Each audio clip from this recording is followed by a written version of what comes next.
Welcome to a Trucker's Minds podcast. I'm Eddie McGee. It's your boy, Kate Things. And we're back, man, episode 329. Yes, All right, sir. quick disclaimer. Before we start, the AC is on and a fan is on, so if you hear background noise, you hear it. It is 115 to 117 degrees in Bakersfield. It's so fucking hot.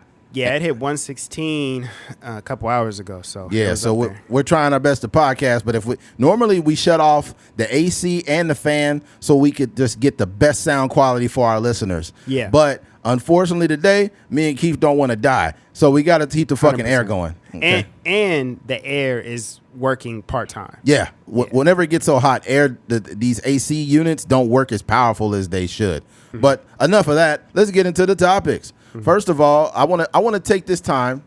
I want to take this time in the podcast to recognize somebody in Bakersfield that's been a staple in our town.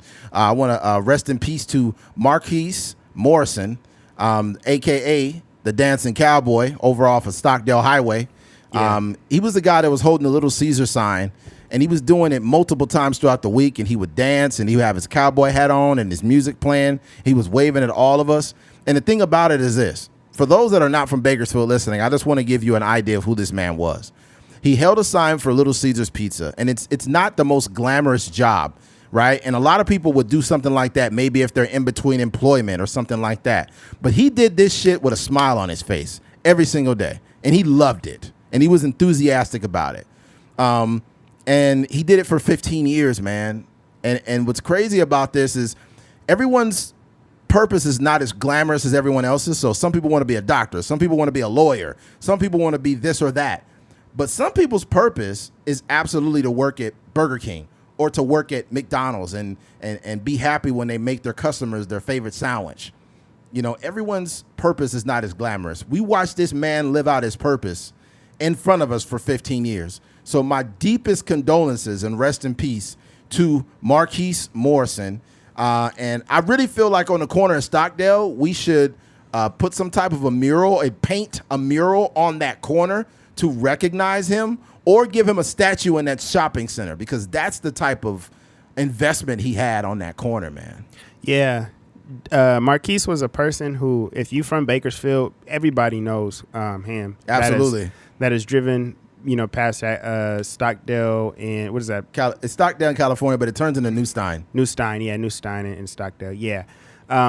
If you've been in that area, if you drove by, if you going to whatever, if you've been in that plaza over there, Vaughn's and Jack in the Box and McDonald's and stuff like that, you've seen him, and he was always just there, just present, showing up with his sign. You would see him walking, catching the bus. I don't know anybody that doesn't know who that is. And, mind you, Bakersfield is it ain't the biggest city in the world, but it's definitely far from the smallest city in the world. And he was a person who, he'll wave at you if you drove, if you drove by and your car was, you were in that far lane by the sidewalk, and he just always seemed to be in a great mood, no matter the weather, the temperature, whatever. He was always outside dancing, and he had his headphones in, and he was just jamming, twirling that sign. And like you said, he did that job better than most people do any other job. There are people that they probably had a more prestigious job, probably had more benefits or whatever the case may be, but nobody can say that they worked harder than him. Nobody can say that they were more consistent than he was. And absolutely, like you said, he's a pillar in our community, and I think that just him being who he is probably brought a lot of joy to people. Just going to the mundane, the monotony of life, driving to work, or just driving by, doing your day-to-day stuff. I think I believe that he brought a lot of joy to people, because that stuff is infectious. When you see people dancing and just living their life and without a care in the world. And along with that, I think another thing that people need to think about is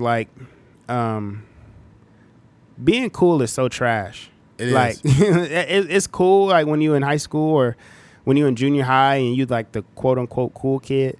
But after that whole I wouldn't even say it there really, but just in general, that all of that stuff is fleeting, man. And to see him, and I would imagine he You know, he lived his life to the fullest, you know, just doing what he did. I think that a lot of people can learn a lot from that. Like, it doesn't, the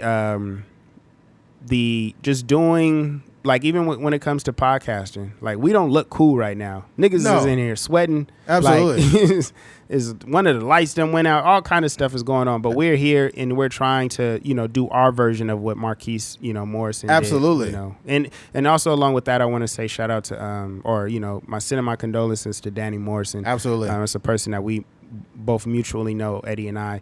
And that was his brother. So, you know, just want to send my condolences to Danny Morrison and the rest of his family. Yeah. Absolutely. I'll say this, though, man. Them some big fucking shoes to fill. Right. They say whatever you do, be the best at it. He was the best sign holder I've ever seen. And what I mean by that is I'm not talking about doing all the tricks with the sign and all of that shit. The amount of enthusiasm that he displayed for 15 years on that sidewalk. A lot of days it'd be hot as a motherfucker. You got people that's, and I said this about him on the podcast before. When you see a man dancing and smiling, holding a pizza sign in the middle of the dead heat, you can't bitch about your job anymore. You can't bitch about your job anymore. This man is doing something that people would just not even do as a job. They would be too cool to do it. But he did it for 15 years. The first time I seen him holding that sign back in the day, I was like, man, who is this nigga with a cowboy hat on, you know? But what the thing about it is when you're young, you don't get it. But when you keep seeing this man day after day, year after year after year after year, you got no choice but to respect it, because that man didn't just hold a sign. He lived out his purpose right in front of everybody. You know what's crazy about that is that he didn't do nothing different. You know, no, your perspective changed. Absolutely. Yeah. Absolutely. My perspective changed because I was a very young man, you know, for one. And, you know, you have certain immaturities about yourself, but things start to make more sense as you get older. And I think that we finally realize how much we lost a huge part of this city. Let me just put it to the people that don't live in Bakersfield. Let me put it this way. If Bakersfield had a mascot, it would be Marquis Morrison. That's basically the magnitude of how much he was revered by people in this city, especially all the outpouring love that popped up on social media after he passed. Yeah. So there's that. God bless him and his family, and may he rest in peace. I'm sure when he got up there to the pearly gates with his hat on, they was like, come on in. We've been waiting on you. Right. You know? Now he up there holding a sign for God. Yeah, he holding the sign for God. It's like, we got the right guy for the job. Yeah. Man, God bless him, man. Yeah. All Shout out to Marquis, man. Switching gears, Kendrick Lamar. Kendrick Lamar just released his video, latest They Not Like Us video on the 4th of July. Yeah. So he was getting things popping out. The fireworks are popping off and new videos popping off. Yeah, I'm in the, obviously we got the little group chat with the bros, but I'm in the little family. It wasn't really like a big thing, but just with my girl's parents. We just sitting there waiting for the sun to go down so we could start lighting fireworks and whatnot. And I get that text. The video dropped. And I'm in the middle of a conversation with my AirPods in, acting like I'm listening to what my girl mom is saying. But in reality, I'm watching a Kendrick Lamar video. Oh, man. Yeah. Great. Look here, man. And I think what was dope about the video is it wasn't just a video. It was very symbolic. There was a lot of like messaging in the video. Yeah. In the beginning of it, that snippet was so fucking dope. Yeah. That snippet was so dun-dun. Somebody broke down the sample. It's like that sample is, I already know what it's from. You heard it? Oh yeah. It came out in like the 80s. Yeah. It was like one of them kind. It almost reminded me of like pop locking music. It's like a breakdancing song, basically. Yeah. I think it's funky music, slick DJs. Yeah, I think that's what it is. Machines and I think that's what it's from. So it had to be like late 80s, early 90s. I think I remember when that song was still on the radio. Right. Yeah. So that was quite a while ago. But that's fire. I think what's dope about that sample is that sample makes sense because me and Kendrick are around the same age. So I'm sure like we grew up listening to the same shit on the radio. Yeah. But anyways, that snippet was so dope, and it was the intro to the song. Now I'm gonna say this. Now when I watched the live performance on Amazon, I wasn't crazy about it. I mentioned that on the podcast. Like I felt like I had heard the song so much that like the thrill was gone for me. But this rap video did it for me. Right. I don't know what it was, but this rap video did it. I don't know why, but it did. I was actually like really feeling the song again. I don't know if maybe the imaging and the song merged made me more invested again. Right. But it did. And there's a lot to unpack. For one, there are multiple things in the video, right? He's intentionally doing push-ups. Yeah, he has a little. It looked like a little jail scene. He had some cinder blocks doing push-ups off of him. Yeah. But it's just a play on. It's a play on Drake clowning him for doing push-ups. Right. That's one. And then there's like the OVO pinata bird where he's hitting it and he's like wop wop wop wop wop wop, fuck him up. And he's hitting this big pinata. Yeah. That is like a OVO owl. Yeah. And then it's cutting with the wops. Like the hits is cutting with the wops. Which is dope. And there's more. There's so much messaging. Then there's a scene in there where Kendrick is. Oh, he's like, beat your ass and hide the Bible if God watching. And that somebody, was so hard. Somebody passed him the Bible and he passed tucked it in under the elbow. Arm. Yeah. That's crazy. Beat your ass and hide the Bible if God watching. It was. I think that's the fire part. And obviously we jumping around. I mean, I think there's a better conversation this way. Yeah. But it was like the little like all the moments in the songs, like the wop wop wop, the pass, beat your ass and hide the Bible if God watching. The family matter, like all of these moments were synchronized with even the A minor was synchronized with hopscotch. Like it was like it was such a well crafted thing. And I sometimes with Kendrick Lamar videos and just his music in general, people are like super over analyzing everything, which I think that's partly his fault because he is that thoughtful. He puts a lot of he's a very meticulous person. He puts a lot of like imagery in his music, and he does like a lot of there are just people that have the ability to just think up here. The rest of us are kind of down here, and then there are guys, and I would say in terms of music, it's not too many of those guys. Even for like guys like Eminem and Jay-Z and stuff, I think they're like the people that are like that think outside the box and then also make really great music. I would say like a Kanye or like a Childish Gambino or like a Kendrick Lamar. I think that they're kind of playing in the same world. And then there's other people that are just like really good at making music. But I think Kendrick is putting himself in that. He's kind of always been there, but I think as of recently, with some of the visuals and the music he's been putting out, I think he's kind of etched himself into that space. I put that on Twitter. I was like, I think Kendrick is like the Jordan Peele of hip hop. Absolutely, and he's been doing this a long time. He has an old song called "Vanity Slave." I don't know if you heard it. Yeah. Everybody know that I'm all about the bitches. Everybody know that I've got the 26s. Like basically saying he's like a vanity slave. So he's like the materialist. Yeah, he's been making these thought pieces for a long time. Yeah. So I think that when you embed that in this video, there's so much to unpack. There's also a scene where like there's a Drake's album cover where he's got like a ninja mask on, and there was a guy approaching him from behind with like that ninja mask on, and then he just lifts it off, just shoot away. And the A minor, like you mentioned, the hopscotch. Yeah, he's like, he's driving the subliminal messaging home that like this guy's a pedophile. Like, right. And then there was there's other things too. There was a clothing guy or a brand that he wore their hat in the video. I think it was called it was called Ghetto Cowboys or something like that. Yeah, I've seen that. And he wore, and then they turned the video on and he had the hat on and they're like, oh my God, he's wearing our hat. They probably sold out after that. Yeah. The thing that's crazy too is like he's like, they not like us, and he had a whole bunch of different sets in the video, like a bunch of different gangs.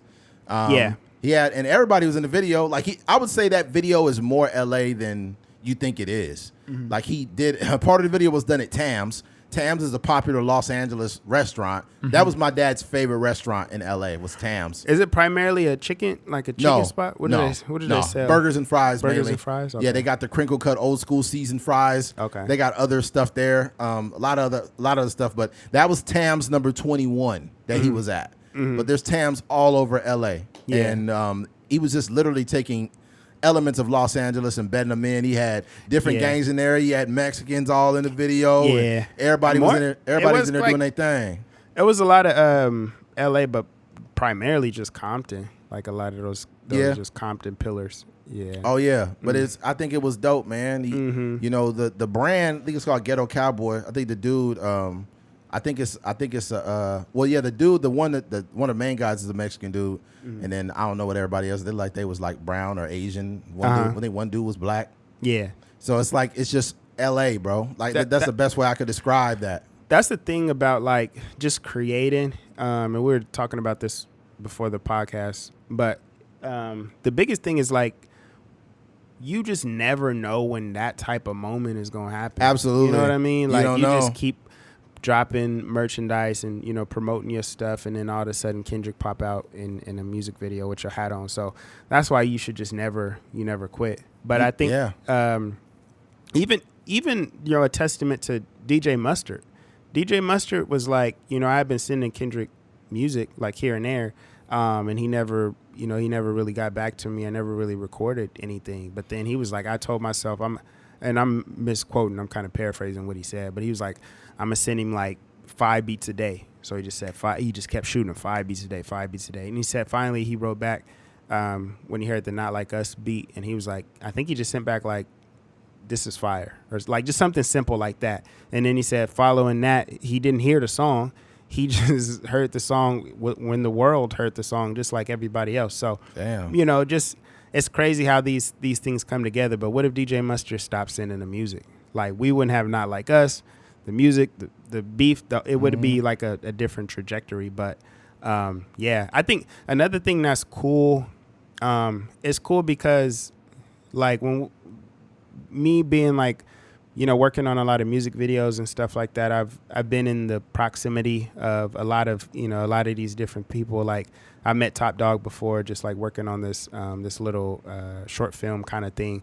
And I remember when I met Top Dog, and this is not a flex. This is just like what happened. We were working on some girl he was dating wanted to be an actor, and we were working on like a little scene for her. And I was like, hey, man, like, do y'all have like, because I think for me, I try to take the opportunity to talk to like people just because you just never know what could come of it. Right. Yeah. So I was like, hey, man, do y'all have like interns at like Top Dog or whatever?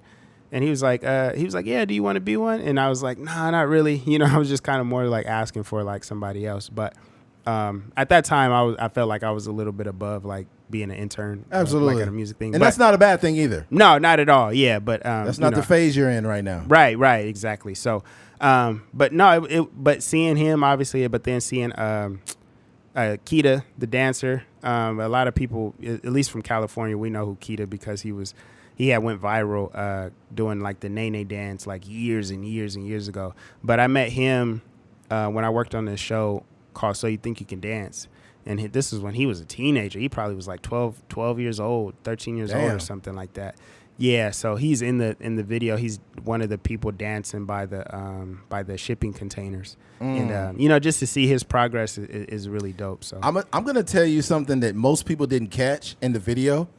But it happened, and it may just be maybe because he's just from L.A. But DeMar DeRozan was in the video, right? And he's an L.A. native, but he played for the Raptors for years. Yeah. Right? And that's obviously Drake's stomping grounds. Right. So I feel like there's like a double message there. Yeah, I mean, he said it in a song. He's like, I'm glad y'all send DeRozan back. Y'all didn't deserve him neither. So that's why he was in there. But yeah, that's like a dope thing. But yeah, it was a lot of stuff. Obviously, the owl at the end, you know, in the cage, and you know all of that. You know, like what'd you say? The owl looks sad. Oh, the owl looks so demoralized when he closed that gate. The owl's head went down. Watch the video when he closes it, and the owl just looks so fucking sad, man. Like the owl looks like, you know what, Drake, you done took this shit too far. Yeah. You know, I will say this because there's a couple other things we probably missed. Obviously, his family was in the video. Yeah. And it feels like the way that he did the video or the way he set it up, it was just perfect. Right. He's like the family front. So whenever he mentions family, him and his wife are standing there, and it's like this almost like theatrical type vibe to it. Yeah, I would say the family matters, and the truth of the matter. Basically, I was sitting here to expose you as a liar. Yeah.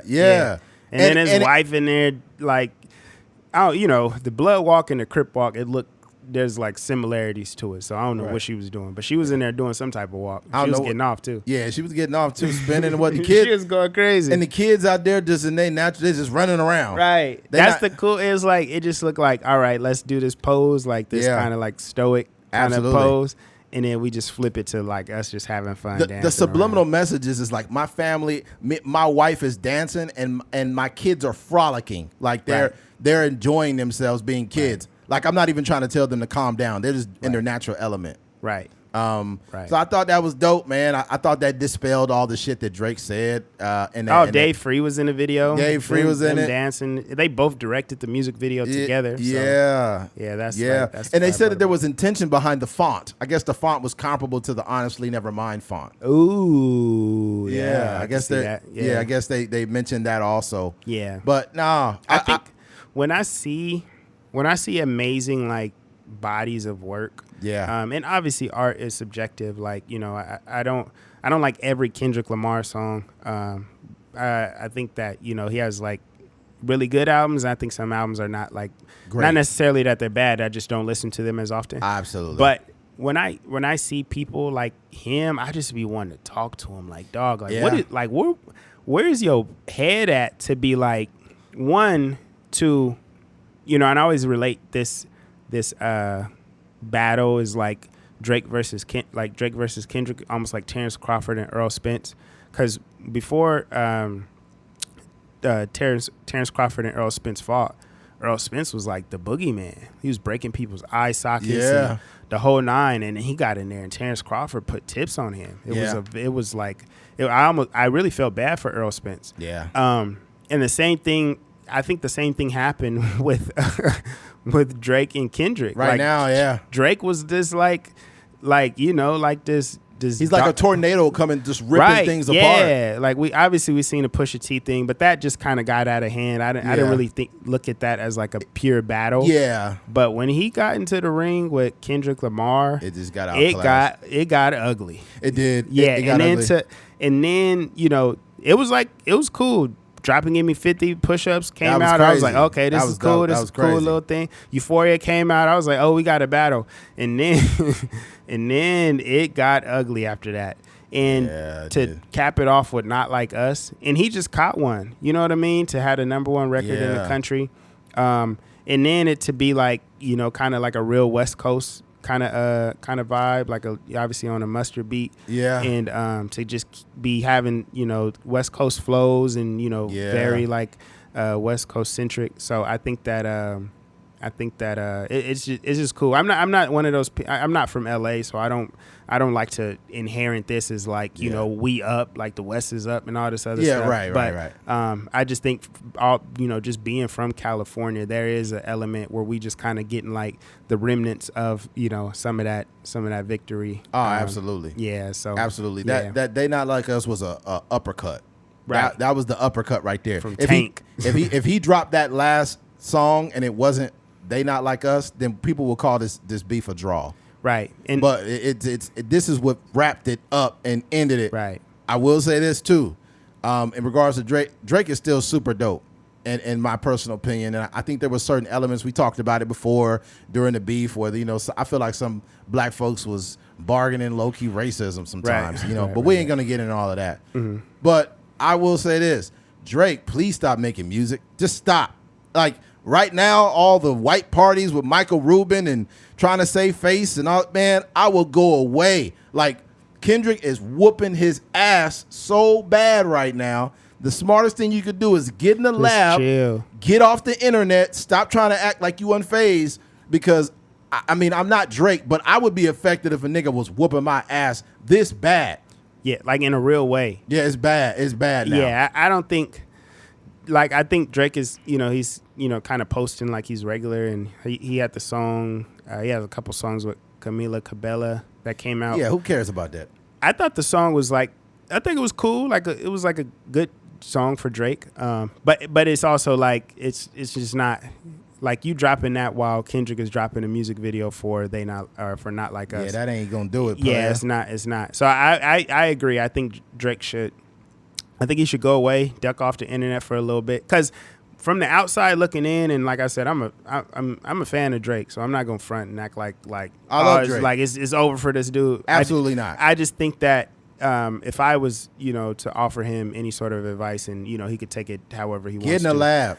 I would just stay off the internet, stop posting selfies. Like it doesn't, you already rich. Like you don't need to be outside like that. Like, I would just, you can move around a little bit if you want to go out and whatever, but I would just like kind of stay off the internet because a lot of it looks like responses to like stuff that Kendrick is doing. Like Kendrick drops pictures, then you might post a picture. Or Kendrick drops a video, and you might post like a story where you on vacation or something like that. Because Kendrick he whooping your ass with art. Kendrick Lamar has literally said nothing. None. He hasn't even talked to Drake. When he did the concert, he didn't say nothing to Drake. The nigga was like, man, I'm happy all these gang members is on stage and this is a beautiful moment. He didn't say nothing about Drake outside of the actual music. And I just think that that's like, I don't know. That's why I said it's bad. I just don't think Kendrick needs any of this external validation that Drake does. And I'm not saying I know Drake. I'm just saying you at a white party with Michael Rubin. Then you on a ranch taking pictures with a cowboy hat. Then you like at Dick's Sporting Goods with some random white family. Nigga, nobody cares about that. You need to get back in the lab. And I'm saying this as a person that like deals with real life. Whenever your craft or whenever something is affecting you, you need to get back to it. I remember when I was in trucking school 9 years ago, I cut off all my social media. I wasn't on nothing just so I could stay hyper focused on what I wanted to do and my safety and the procedures and everything like that. Drake ain't never had to lock back in like that. Of course, he's been making music, but he's been doing this for so long. But when you come across a nigga like Kendrick that just fuck your wiring up like this, like he disconnected Drake's battery, man. Right. The only thing that's keeping Drake going is the alternator. If you know anything about cars, you could disconnect the battery and the alternator would keep the car running. Yeah. But once you stop that car, you can't start it back up. Back on. This nigga Drake running on an alternator right now. He is running on a motherfucking alternator. He need to not drop nothing because right now we in July, right? So August, September, October, November, December. Nigga, you got 5 months of silence. Don't post nothing on socials for 5 months. And you have to create a need. This is where Logic fucked up. Logic was like, yeah, I'm retiring. This is my last album, right? He dropped that last album, retired. Then he unretired. And then he unretired like a year later or less than, not even a year. And it was whack. And the reason why that was whack is you never created a need for you again. I say if you take off 2 years and no one hears from you and they really sad that you gone, and then boom, you pop out with an album. Man, if Drake come out with a crazy ass album in January, and I'm talking about dropping on January 1st, the very first day of the new year, drop that album. And you ain't got to even talk about Kendrick. You ain't got to say nothing. If that album is crazy, then you ain't got to say shit. The thing about it, I think that I don't know. This is what I would say. I appreciate Kendrick Lamar probably even more so now because I know like he genuinely cares about music. Like I know that he cares. And, they have all the writing, I'm not even going to call them allegations, but there's a lot of like reference tracks that have came out of Drake's songs. But you don't hear that from Kendrick. And, partly because like I think somebody said it. I heard it on a podcast, but they were just like, Kendrick, all this nigga do is work out and go to the studio. Like that's like his life. He just do burpees and then he go make music. And I think that's benefited him. It's benefited him to a point where like obviously he's Grammys. Every time he's won the BET Hip Hop Award, or BET Award for best, hip hop artist or whatever, like 7 times. Like he got every time his album drop, he gets a Grammy for the album and hip hop category. Pulitzer Prize, all these like accolades. But I think all of that focus has led up to this moment where he's now the biggest rapper in the world. You know what I mean? And I just, I just appreciate that. So I guess what I'm saying is like when it comes to Drake, hopefully this does inspire him to make like a dope album. Like he gotta come hard, bro. You gotta, just lock in the lab. But like I guess the only thing is like, I don't I don't know. He kind of has like a machine behind his music, so I just don't know how it's going to play I will say out. this about Drake, whether they talk about the reference tracks or whatever, if it was that easy to make hits, everybody would do it, but they can't. So regardless if they say Drake is getting alley-oops and he turning it into something, he doing it better than anybody else could ever do it. Yeah, because a lot of niggas is getting music written for them and don't sound like that. And they don't sound nothing like Drake. Drake has the ability to take something and be like, oh, that's dope, and then turn it into his. Yeah, because I heard those Quentin Miller reference tracks, and they wasn't slapping like Drake's versions of Absolutely those songs. not. Absolutely not. Yeah. And, you know, people in, like, I guess, real hip-hop enthusiasts would be like, oh, that's whack. Drake is whack because he did this and that, blah, blah, blah, blah, blah, blah. But you got to understand, Drake's just not a rap artist. He is an artist. He's one of the biggest artists of all time. And He's usually a pop star. Huh? He's a pop star. Yeah, he absolutely. Pop meaning popular. So you got to understand that, like, Michael Jackson, other people like that had people that wrote for them. Their songs, you know what I'm saying? So I respect it. There's more, what do they say? I hate this reference, but there's more than one way to skin a cat. Mm-hmm. So I feel like that's the situation here. Like, the only thing that I would say, and this is me coming from like my artist brain, is like, not that I don't respect it, but I just appreciate when artists write their own music. Mm-hmm. But I would say with the only thing that annoys me about with Drake doing it is that Drake don't need it. Like, yeah, I don't think he does. He's a really good rapper, and I just think it's probably like the like your lifestyle. I think he probably has a lot of business ventures and stuff to tend to. He got a house in Calabasas. He got a house in Toronto. He probably moving around, and he probably just I don't necessarily say he needs it, but I think it just benefits him to like get 2 or 3 songs, throw them on the album, change some lyrics here and there, versus like crafting a song from top to bottom. I'm gonna tell you who one of the best artists out right now, and you may not agree, and you don't have to, but I'm talking about the type of music he makes. One of the best artists out right now that's on his own level, but I would say Vince? Huh? You talking about Vince? No. Oh. It's Gunna. Oh, Gunna. Gunna, yeah. Gunna be going Gunna crazy. got no motherfucking features. None. Well, he got one. Huh? Said he couldn't. Niggas wasn't messing with him. Offset is on. He got one. It's Offset and somebody else. But all I'm saying is, when he got forced to be an artist, he did it. He locked in. He locked in the last 2 albums, and it's like, bro, you don't have to like Gunna, but you gotta respect it. Those last 2 this latest one, the producers wasn't working with him. Like, the same features wasn't around, like a lot of that stuff, and he still, like you said, he locked in and he made some really good music. Gunna is like the new Future right now. Right. Like, Gunna has released 2 albums that been dope, because people was like, I don't listen to Gunna, he a snitch. And then Fuck You Mean that came out, and then the whole album was dope. Then he came out with this most recent one, and this album is crazy. He sold units, and I think, if I'm not mistaken, he had a tour. Yeah. And people were showing up to the tour. Yeah, his tour's been doing great. Yeah. I'm just saying, look here, Drake, I would take all them. Page from Gunna. Yeah, take a page from Gunna. Get all them features, get them off of your shit, because J. Cole did one with no features, am I not correct?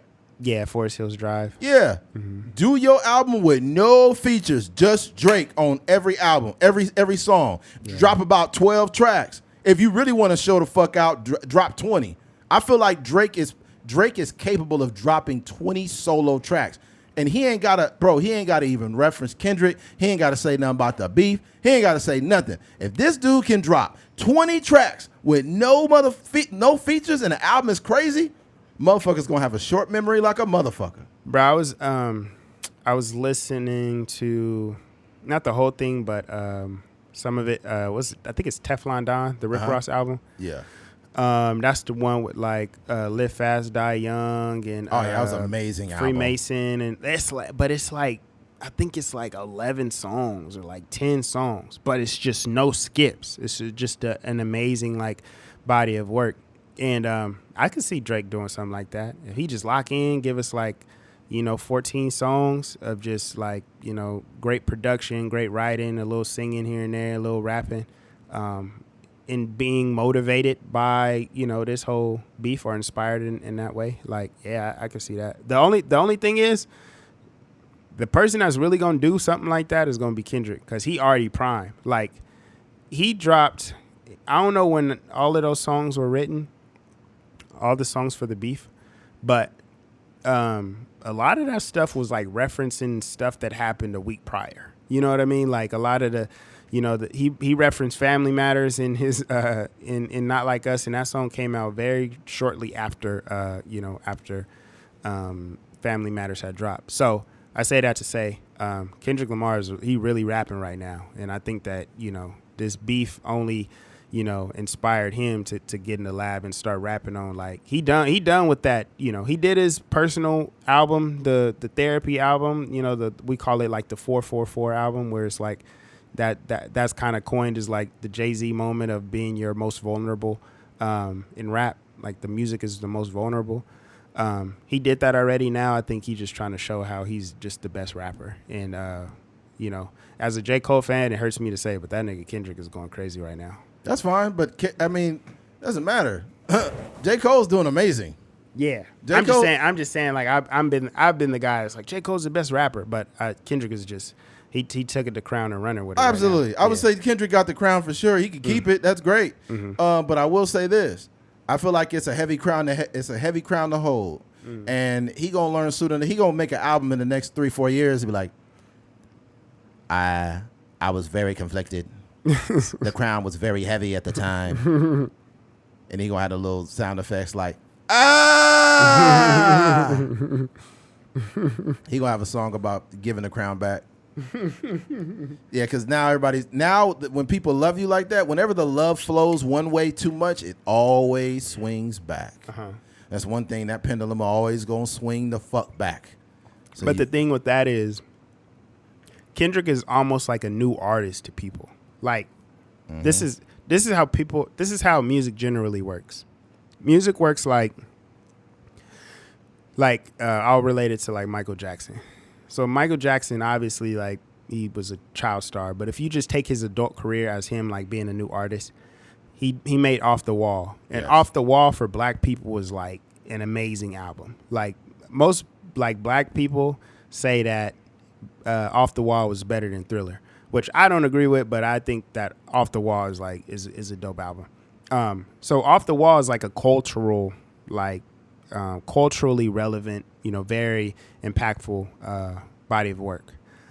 So what happens is you have this album, and then like it's just a conversation piece. Like it sells albums, but it's like kind of circulating amongst conversations. Like, hey, have you heard this? Off the Wall is great. I love this song. I love this song. Right. So fast forward, we see that he's working on the next album. So it's like you start to have this momentum around like the music, because we already know Off the Wall was great. So we like, dang, what is he gonna do this time? And then Thriller drop, and it's just out of here. Absolutely. Right? So I think that Kendrick is kind of in that like that. It's a little different because he's been around for a while, but he's kind of in that space. So I just know when his next album drop with the momentum that he got right now, like it's just.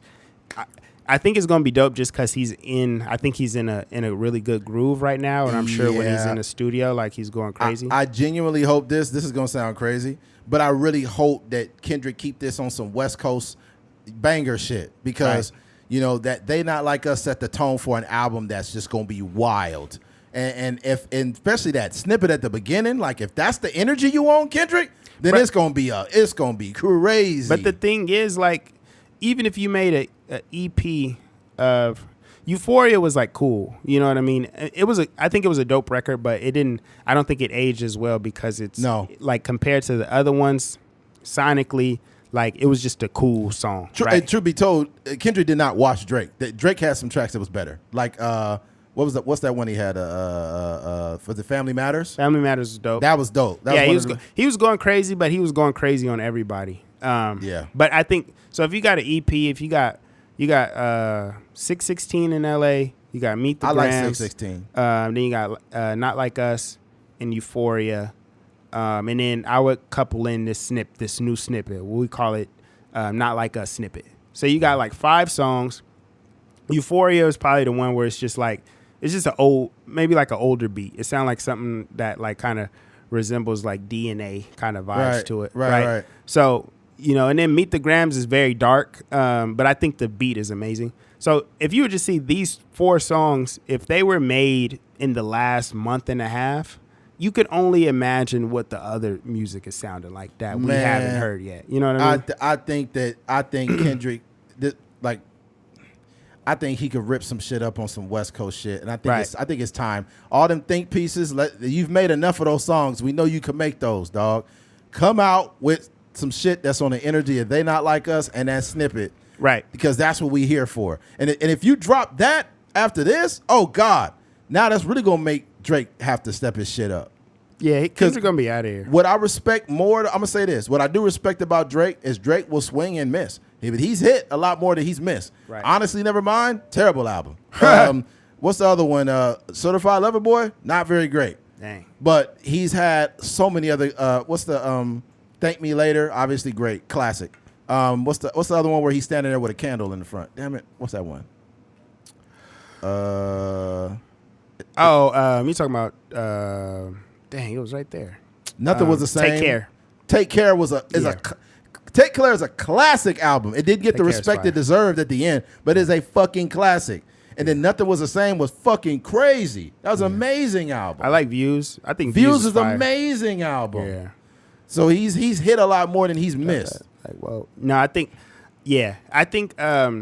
what I would want from Kendrick, like you said, the West Coast, but like every version, like every genre of West Coast. Like you got the Mustard, which is like, I feel like Mustard is like the new 2010s and beyond, like kind of like very simplified, like in West Coast music. But that would be, obviously he got some songs like that, but then take it back. Go get like some Dr. Dre production, some DJ Quick, some Battle Cat, like, you know, like kind of locking in with those guys and then putting together a body of work. I think that would be fire. And he's the guy to do it. So, yeah, I'm excited. And I think that's dope just for the West Coast in general, because what he does is he's just going to put more eyes on other people, because, you know, they're going to like, dang, what's some other – and there's some other artists from the West Coast that's, like, really doing a thing out there. So, yeah, I think it's all good. But, yeah, man, Not Like Us video, dope. You know, like we said, all the symbolism. He had his girl in there. He got – DJ Mustard in there. You got DeMar DeRozan in there. I seen Brandon T. Jackson in the music video. Really? Did you see? Yeah, he was in the video when they did that. You got Tommy the Clown in there. Yeah, I seen that. Yeah, it was a couple other. It was a lot of little things, but yeah, you got all the TDE people in there. So great album. I will say this though. Maybe it's me looking a little too deep, but it looks like Kendrick changed his look. Yeah, I feel like Kendrick changed his look, and I think he probably did that anyways. But when he's like, I hate the way that you walk, I hate the way that you dress, and I thought about you saying you hate the way somebody dressed, nigga. I seen the way you dress. Yeah, you the baggy ass pants with the crown on your head, you was looking crazy. But in the They Not Like Us video, he was buttoned up. Nigga had his edge up on point, beard on point. He had his clothes. He had that little jacket on, like a little leather jacket. He was dipped out. Bro, I seen that video in Bakersfield. Obviously, we sweating here, right? But they shot the video like 2 weeks ago. So we was talking about it in a group chat. And I seen like the little behind the scenes with him and Mustard dancing at the restaurant. And I was like, dog, ain't no way you got a jacket on in 100-degree weather. And then one of the homies was like, nah, it ain't hot out there, bro. And then I looked at the temperature. It was like 85. And I was like, bruh. That's still too hot to wear a jacket. It had to be in the 70s. No, it was in the 80s. Really? But he's an artist, so like, you know, it's different. You know, and it's a music video, so that nigga trying to show out. He trying to show his favorite jacket off. Yeah, that's how they move. But I'm just saying, like, if you did that in Bakersfield, you would die. Yeah. I feel like Kendrick made a conscious effort to come dripped out. Right. Yeah, exactly. He had his best shit on. Mm-hmm. He like he was dressed for the first day of school to do this video for show. Right. Yeah. Yep. But yeah, I agree with the look, because the last look he had like a lot of cowboy boots on, and his hair was a little bit longer and stuff like that. But yeah. I would say too, before we move on, supposedly he was working on a comedy, like a film with the writers from South Park. And definitely this, you know, a lot of these music videos and these songs have got me really curious about what that's going to look like, because I feel like the possibilities is endless with him, you know, seeing how he crafted this music video and, you know, this whole battle and stuff. So I'm definitely interested in seeing that. I will say too, Kendrick definitely looked more jacked. Like he looked like he been doing a lot of push-ups and shit. Yeah. A lot of push-ups and pull-ups. Like, is that video of him in the park? That nigga, like, he do that a lot. Yeah. Because before he just looked like a dude from Compton. Yeah. But, you know, you're getting older now, so I know he probably a lot more physically fit now, too. Just doing like... You just kind of look at him, and you kind of look at somebody and tell when their body fat is down. Yeah. He just looked disciplined. His, like you said, his face looked like kind of slimmed up a little bit. Yeah, he just looked like he locked in. He looked like he had peace. He looked like he's really kind of taking on this personal development, you know. And I don't know if I know his wife or his girlfriend mentioned like therapy in his last album, but I don't know if he's doing that now. But I think he just seems to be like kind of just like at peak Kendrick Lamar. Absolutely. On a personal and professional level. I think we need to expire this conversation. It's hot, and I think we said enough about Kendrick. God bless him. And let's go ahead and switch gears. Yeah. All right, switching gears to a fat rapper. Rick Ross. Rick Ross was attacked in Vancouver. And here is the story on that. And somebody socked him. Violent face-off in Vancouver is exactly what it seems. The end result of the rapper's recent beef with Drake, TMZ has learned. Sources familiar with the situation tell TMZ the Sunday night fight started when Rick Ross was approached by several Canadians who were upset with him for dissing Champagne Papi in the several videos posted well over a month ago. However, we're told the angry Drake supporters were incited even more when Ricky Rose ended his set at the Ignite Music Festival by pumping Not Like Us and the PA speakers.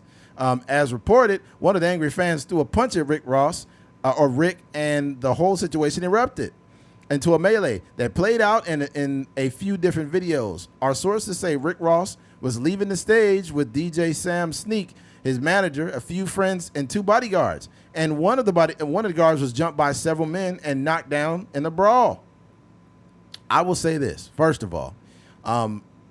Rick Ross has spent his whole career posturing, being somebody that he's really not. I was just listening to a recent episode. Like literally, though. Yeah, literally. Yeah. I listened to a recent episode of Joe Rogan, and he had Rick Ross, the real Rick Ross, who sold drugs in Los Angeles. Yeah.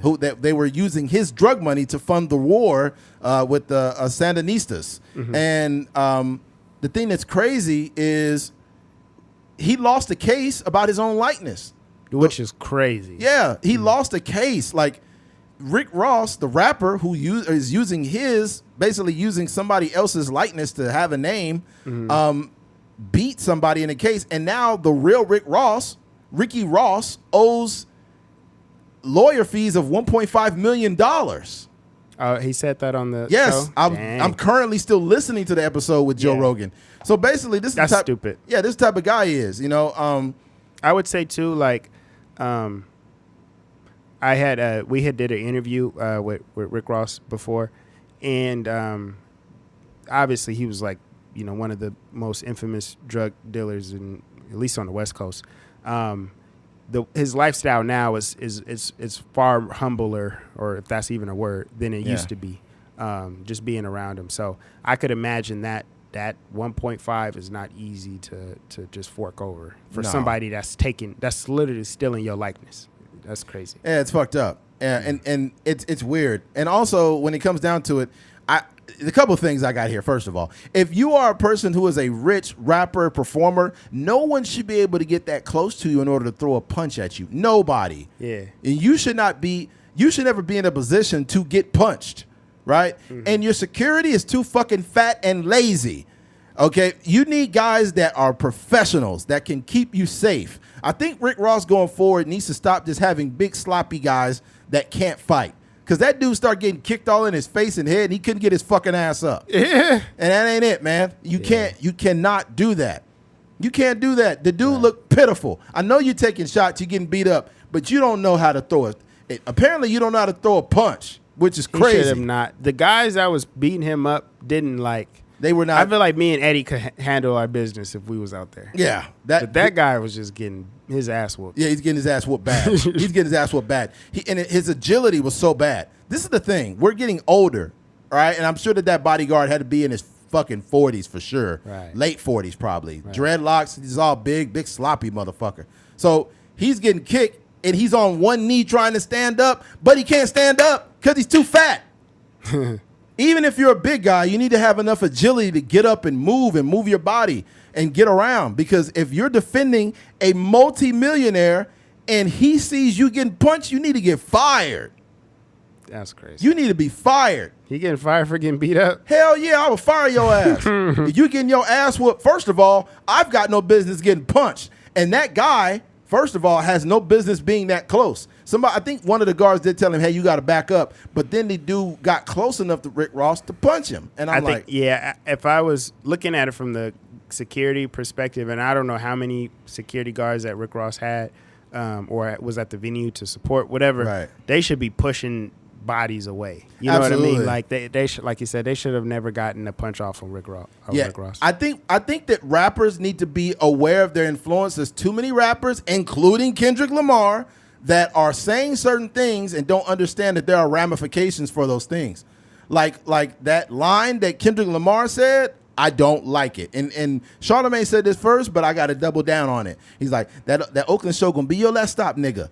Don't say that. Because there are people that are living in the Bay Area that are like, when that nigga Drake come out here, nigga, on everything, on Mac Dre, I'm finna shoot him. And you think it's a joke, but it's not a fucking joke. There are people who have this internalized hatred for people just because their favorite rapper said something. You need to have enough self-awareness to not say these things. You can't just be an artist and say these are just words because they turn into something else. They mutate into something else when there are people who can't understand the difference between reality and rap. Right. So if Drake go there and it's gonna be people trying to shoot at him, it's like, bro, Kendrick, you might want to, you know what I'm saying? Like, come on, dog. But anyways, yeah, I would say I don't want you to forget your point. There's definitely ramifications for anything you say, and anything can be used against you in a court of backstage behind Absolutely. the festival. But I think it goes both ways because Kendrick is gonna go on tour.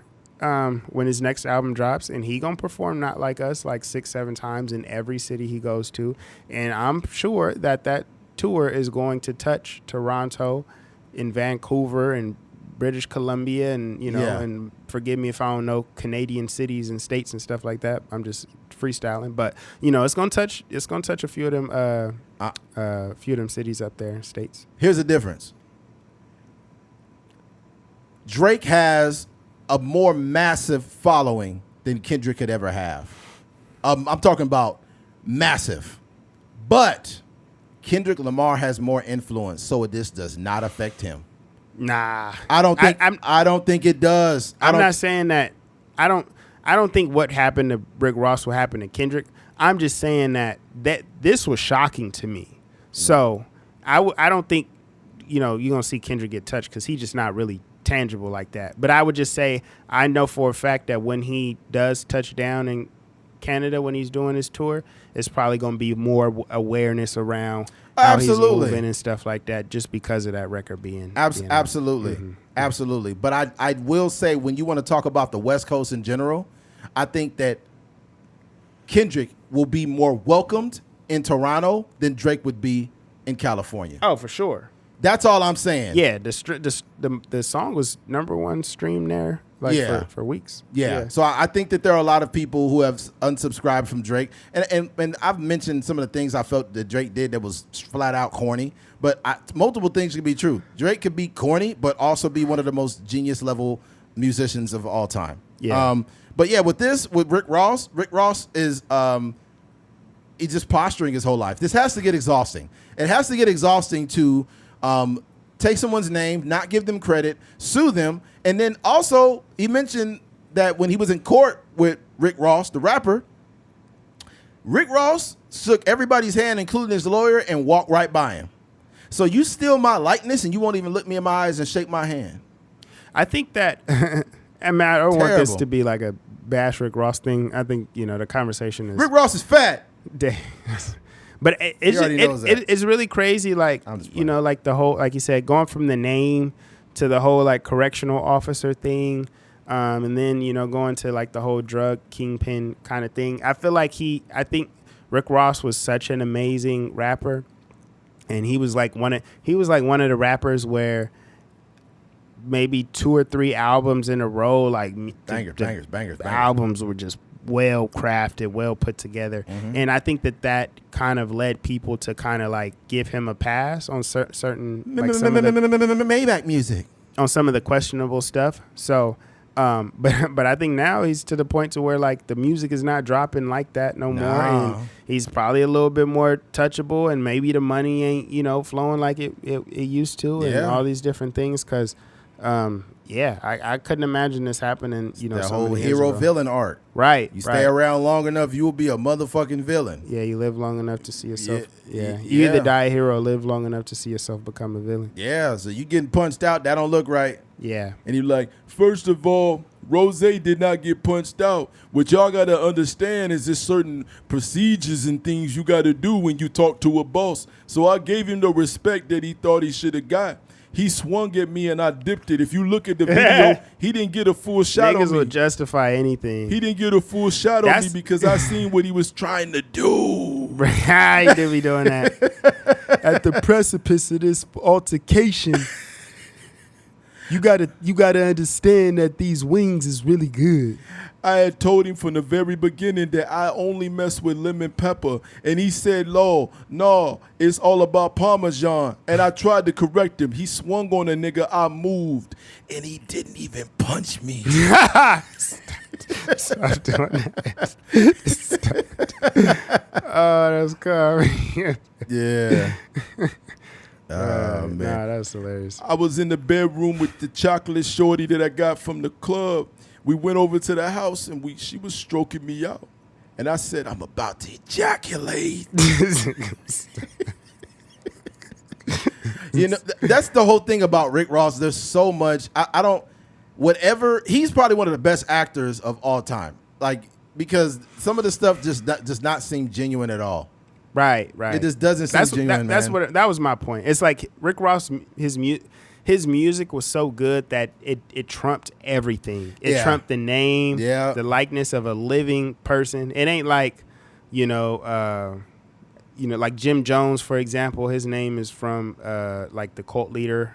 I assume that's where it's from. But that guy is no longer living. Then you have like other people like. Well, you got to understand what it was too. What it was is when he got that name. They talked about this on the podcast with Joe Rogan. Basically, whenever Rick Ross got that name, whenever somebody uses your likeness, you only have 2 years. And from the date that they use your likeness, you only have 2 years to dispute it in court. He was in prison? And he said that the 2 years is up 5 days before he got out of prison. God damn, that sucks. So a nigga running around with your name, and that's the thing that's crazy, man. Mm-hmm. That's just wild. And then the record labels were, they're putting a machine behind you. So the rapper Rick Ross has so much protection behind him because they're making so much money off that name. They're not gonna switch that name up. This is what I would say. For me, I've seen a few examples of people changing their name. Some do it like subtly, like they'll drop like a little, or like, Young Jeezy, he just Jeezy now. But some do drastic changes. Like I know some producers that have changed their name. There's a guy named Frank Dukes who's like he's a producer. His name is like Jang Ning, or like it's something different, and it just like it's confusing, and it loses you a lot of steam in that aspect. Even the rapper Problem, he changed his name to Jason Martin now or something. Like I guess he's going by his government name now. And it's still like it takes a while to understand what that is. Like, because you even if you don't listen to Problem every day, you still know him as Problem that had like the hit back in the early 2010s. Yeah. But yeah, changing your name, it takes a lot of work to kind of reintroduce. I would say an artist that successfully did it and people know him by something different now is Young Berg. Hitmaker. He did, yeah. Like he's one. Yeah, he put the work in for sure. Oh yeah, he's the one that did it for sure. But yeah, man, Rick Ross. Look, man, God bless him, but you getting punched out is not what happens to bosses. Yeah. I also think that he gotta stop like with the antics. Yeah. We all seen you get punched in the face, and I think that this is what hip hop looks like. It's all ego based. It's all like in the name of trying to look good, in the eyes of like the hip hop culture, right? So if this happened in 1995, say Rick Ross get punched in the face backstage, this is just a rumor that goes around. But it was a couple radio hosts might say it. A guy like the Breakfast Club might be like, it was rumored that Rick Ross got punched in the face that after got you the on show. 4K getting punched. Right. 2024, it's in high definition, and we see him literally getting punched. But he's treating it like it's 1995. So he online like laughing, drinking champagne, showing the private jet and all this other stuff. But it's like, dog, we literally seen you get punched in your face, and you didn't do nothing about it. A chicken wing flew out. I lost my wing. The lemon peppers. That was a whole thigh that came out of my. Yeah, you can't do that, man. Yeah. It has to get exhausting. Right. Putting up a front. But here's the thing: you're not going to see Jay-Z get punched. You know why?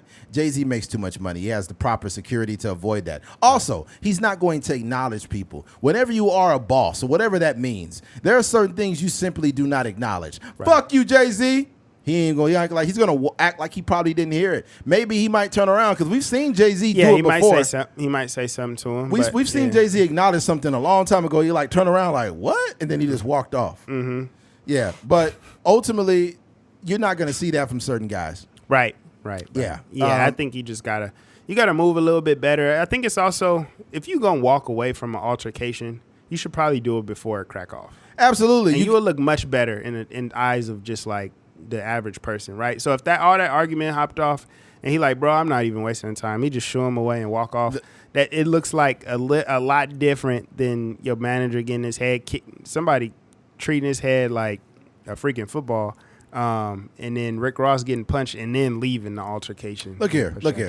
There's a lot of ego involved because Rick Ross's ego probably felt that, you know what? He close enough to punch me, but he ain't gonna punch me. I'm too much of a boss, and he know that if he did that, I would cut his brains out. That nigga socked the fuck out your ass.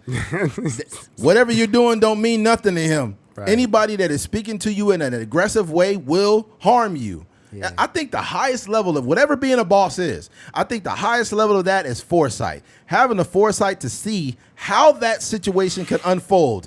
If I'm walking this way and they're like, fuck you, Eddie McGee, fuck you, and you're getting closer to me and closer to me, I'm going to be like, hey, security, make sure that motherfucker doesn't touch me. I'm not giving him his 5 minutes. Fuck him.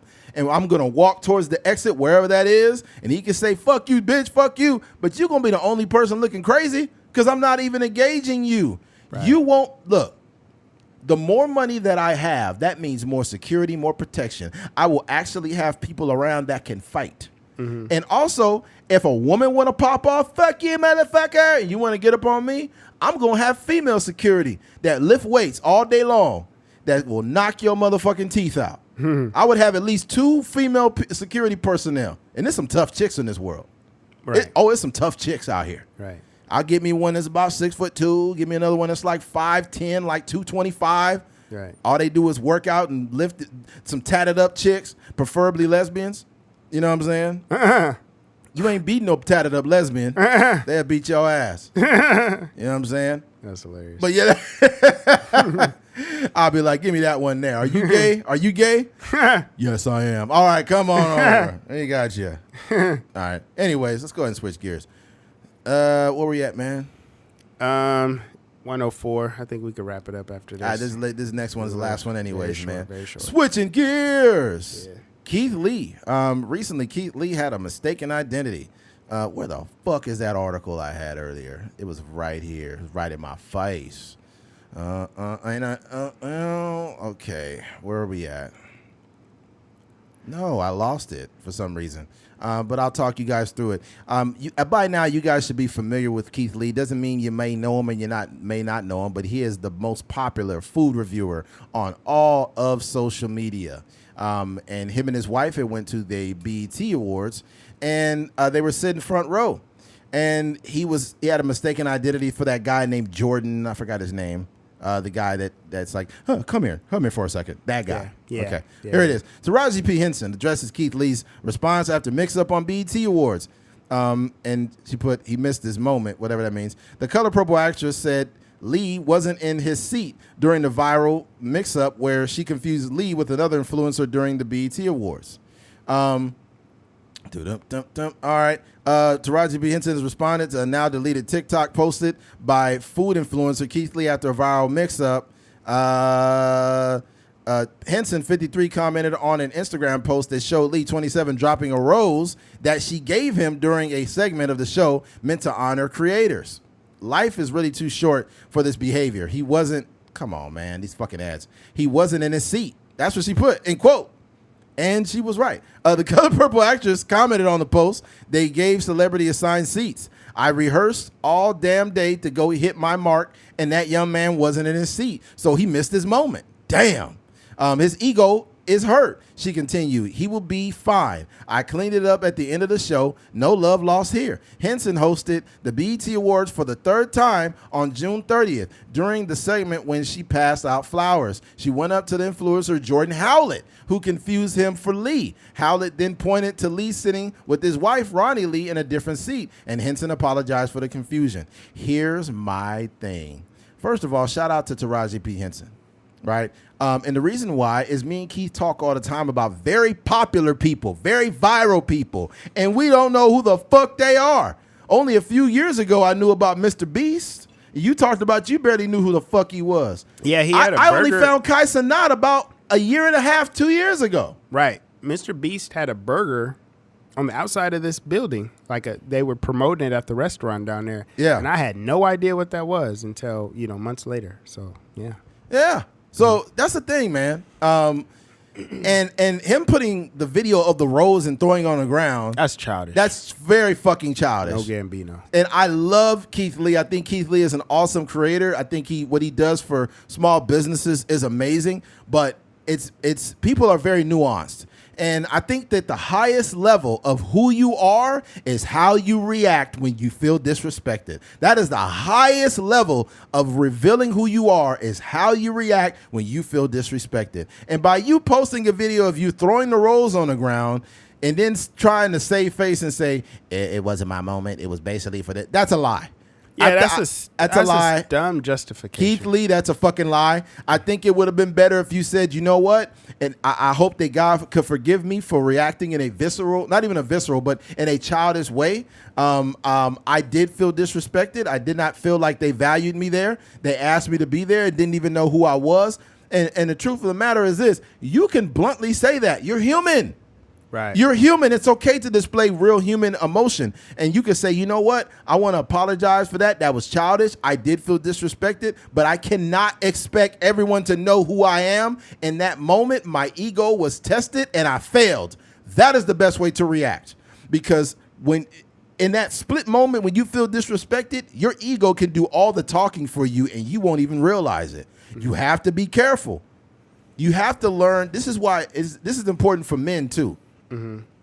As a man, you really have to learn how to channel your behavior when you feel disrespected. It's real easy to throw a rose on the ground. You didn't have to videotape it. Mm-hmm. And it's like, come on, man. And then you wasn't in your seat, my nigga. Yeah, right. You wasn't there. This is Taraji. This ain't her first rodeo. She done did 3 of these. Yeah. She's 53 years old. She old enough to be your mama. Right. So let's be very clear. If that happened to me, I would kind of be thankful. I'd be like, thank you, God, for checking my ego. Right. Thank you, God, for checking my ego and letting me know that I still got a lot of work to do in order to be a household name. Mm-hmm. And but what I don't like is this. I don't like people online calling him corny. Mm-hmm. And saying, oh, he fake, or he was affected, and he was this, he was that. Yeah, he was affected, but that doesn't mean he's corny. He's a fucking human. Right. Here's the problem. Whenever people love you too much, they start hating you. Mm-hmm. It's weird. The internet is so weird. Keith Lee, before this, he did nothing wrong. Then Keith Lee did Pizza Hut review, and some girl got mad at him saying like, why is he doing reviews for Pizza Hut? And they support Israel and and I'm like, y'all reaching on this man. All he doing is taking care of his family and doing food reviews. Right? People look for anything to invalidate your character when you're getting too much love. Mm-hmm. When you're getting too much love, then you really need to be on high alert and get ready for the avalanche because it's fucking coming. It's coming, baby. Mm-hmm. It's coming. Whenever motherfuckers love you too much, get ready for the hate train. Somebody gonna say, oh, blah, blah, blah. This happened in the 5th grade. Keith Lee slapped me and he ran away, and I've never liked him ever since. Right. And then people who already... When people already find any reason not to like you, they will validate any negative thing about you because they need it. Yeah. They need it in order to validate their hatred for you. They're just trying to confirm their bias. Right. It's weird, man. It's a very sick world, but I still love Keith Lee, man. I think he's an amazing human being. But I think he failed in that moment, and he's only 27 years old. I think he needs to learn from this shit. Yeah. I want to play this little clip. It was I mentioned it to you on the phone, but it's from Pharrell. He's talking to I think he's talking to an artist. There this goes.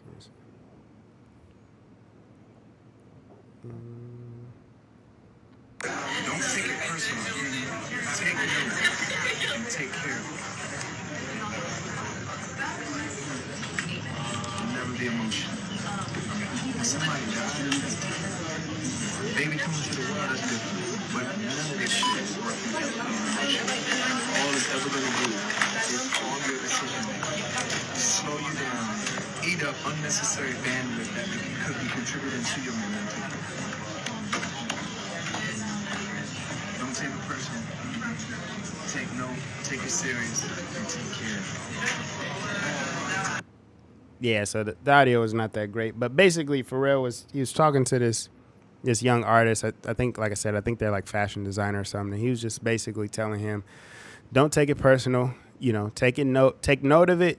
Take it serious and just keep it moving. And I think that that's like great advice for somebody like Keith Lee, because I think that a lot of times in those situations, you're only hurt because of your ego. Absolutely. Right? If I'm Keith Lee, I think I got traction.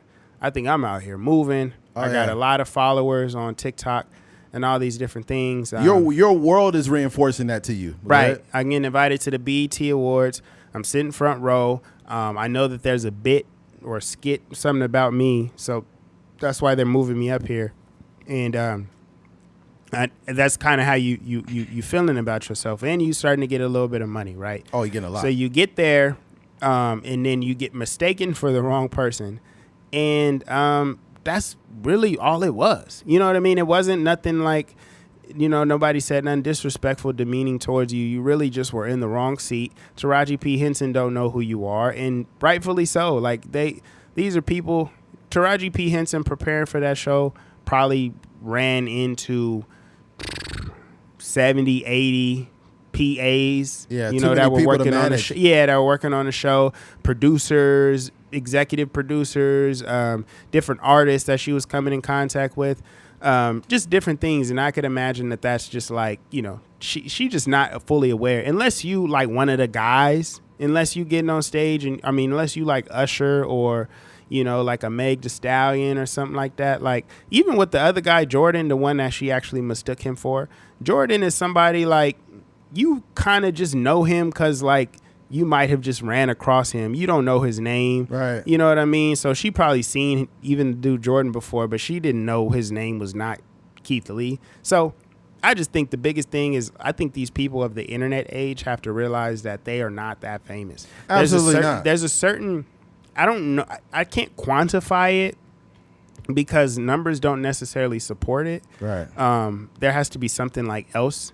But, when you think about, like we're talking about Mr. Beast, Keith Lee, that guy Jordan, they all have huge social media followings. Keith Lee, like on, with TikTok and stuff like that. I think that the internet is kind of inflated Absolutely. the eyes on you, right? Because there's a new school like popular, and then there's like an old school famous. Yes. Like somebody like Will Smith is like old school famous. Like without the internet, without nothing, he can't walk through the mall in Bakersfield without people like just, going crazy.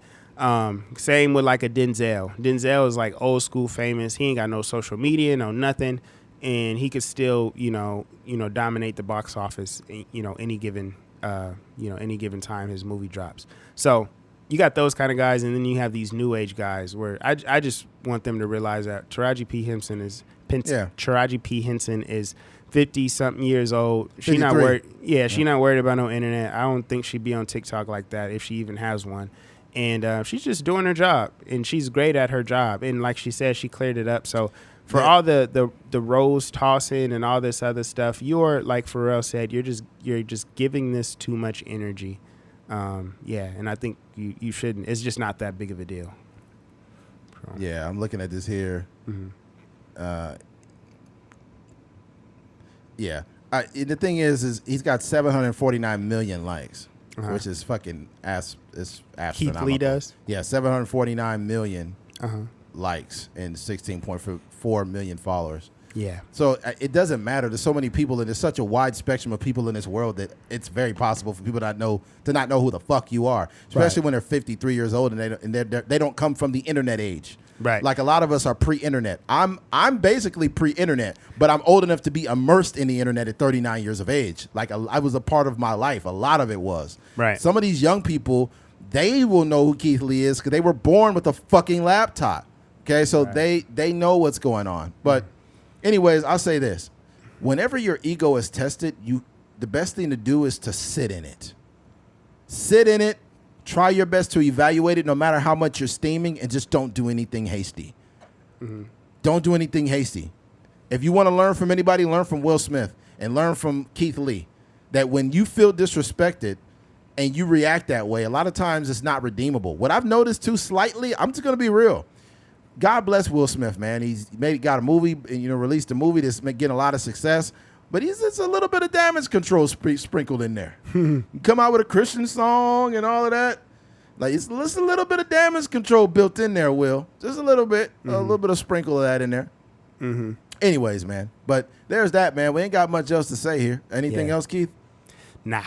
Yeah, so we'll go ahead and wrap this up, man. It's so fucking hot today. We wish we could have got more for you guys, okay? But that'll be on another podcast because that ain't happening today. Yeah. So look here. If you made it to the end of this episode, we appreciate you. Thank you for listening to a Trucker's Mind podcast. I'm Eddie McGee. It's your boy K Fing. And we out of here. Peace. Peace.